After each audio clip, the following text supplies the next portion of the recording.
What does your evaluation process look like as a staff? I think that's kind of an interesting part of college football, is like having to evaluate the transfer recruits, the high school players, and how you make decisions based on who you're offering, who you're actually going to take. What's the process like at Indiana for that? Yeah, well, I think it's probably pretty similar across the country.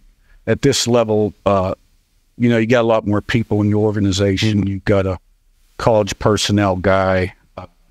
You know, you got a personnel guy for high school. You got somebody in charge of both those guys, staff in some back office helping make tapes. And it still is, you know, the position coach, the coordinator, area coach. Yeah. I'll sign off on everybody. I always have. Always will.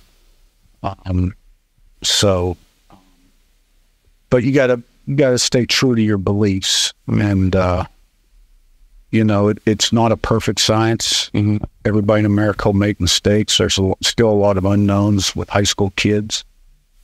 Probably a little easier to hit on the portal guy, who has a history of success at this level, than the high school guy.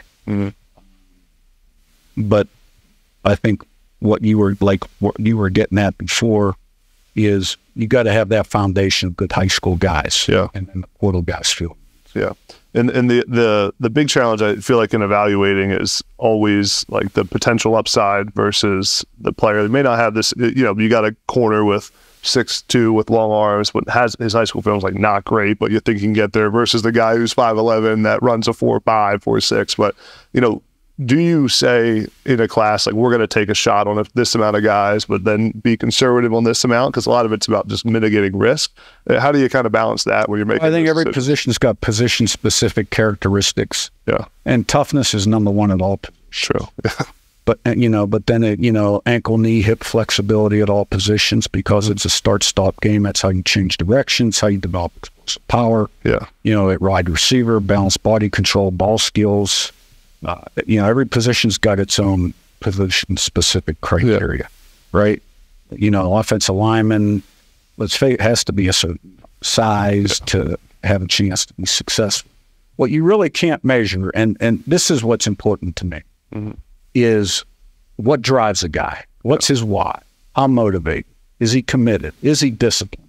What kind of family does he come from? What kind of habits has he formed at a young age? You know, right and wrong, you know, could be freedom of choice, but not freedom of consequence. You know, what are you getting? What are you buying? Right? I'm into production over potential. I learned that a long time ago. I made a lot of mistakes young as a recruiting coordinator, way back. You know, I like to see it on film. I'm old fashioned. I mean, I'll look at the transcript. Guy got a lot of absences. These might not be for us.